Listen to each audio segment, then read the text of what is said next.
Greetings friends, this is my next first kill video for my channel. This time it's Torque, third boss from the Ravagers hard mode operation on Rishi. We took our standard group setup with 2 Melee DPS, 2 ranged and 2 healers and 2 tanks. If you're interested to see what classes we exactly brought, except for my Sentinel, you can read more about that down in the description below the video. Hard mode, as you're about to see if you haven't done it or seen it before, is a lot more difficult and complicated than story mode. The fire that you just saw spreads 4 times every time it spawns, compared to just one spot in story mode. We have Shoots Lazers and we have a fire device, both of which are very dangerous and have to be dealt with quickly. They are primarily the task for our ranged DPS.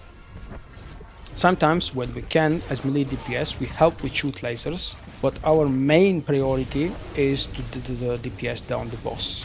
We also have those 4 turrets on the left side and on the right side. They aggro and shoot continuously the closest target. We aim that the 2 tanks should pick up those most of the time, if not all of the time. Spreading AoE, in my case I'm playing Watchman, so spreading dots is not a bad idea, but it's very situational depending on the fire, depending on where the boss is.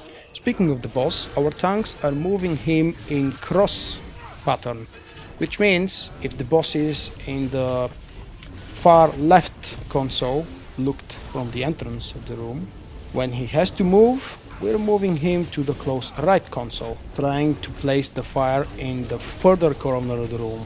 It's not always possible, sometimes there are mistakes. You will see the video is not a perfect clean kill because it's our first. And yes, we decided not to bring our ranged DPS artillery to make it as easy as possible. We had absolutely no trouble with DPS and enrage timers in this fight. When you see the logs attached at the end of the video, you might be surprised, but the damage our ranged DPS guys are doing is actually normal. It is so high because they are doing shitloads of AoE on the turrets on the left and right side, trying to take them down quick, while actually also DPSing the boss. The repair droid is usually taken by 3 people, 2 ranged DPS and 1 healer, taking turns because of the cooldown. The taunt and tank swap is usually after Vulkk rage, when the tank is knocked back. The tank is never standing with back against the console, because after the knockback, something similar to the third boss in Dread Palace happens. The tank gets a buff, and the boss should not reach the tank before it's been taunted by the other tank. I'm not sure if I managed to explain that properly, but I hope you understood what I meant. When we were studying our logs from our many failures, yes, we were struggling on that boss for about 2 weeks. We saw that, unfortunately, for one reason or another, it's actually close to impossible for a melee DPS like my Sentinel to avoid those turrets, and most of the damage taken is actually coming from them.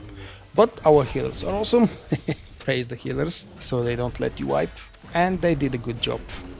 The effective healing is actually low because in this specific attempt we did a very good job avoiding as much of the fire, and our tanks did also a very good work picking up the lasers from the 4 turrets left and right. You will notice that I'm constantly jumping here and there. That's because I'm just attempting to reset the positioning of my character on the server, so eventually I take less damage.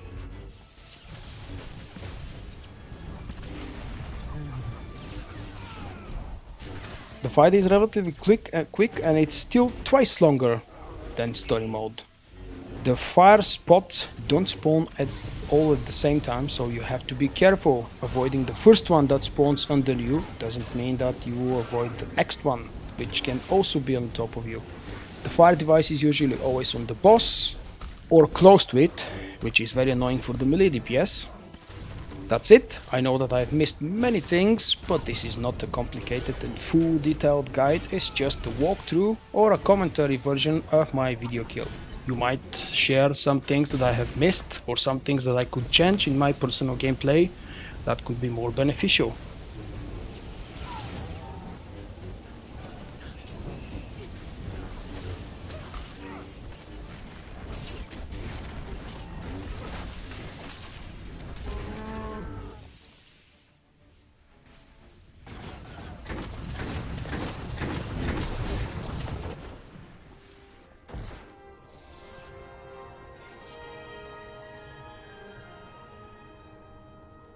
Thank you for watching this video.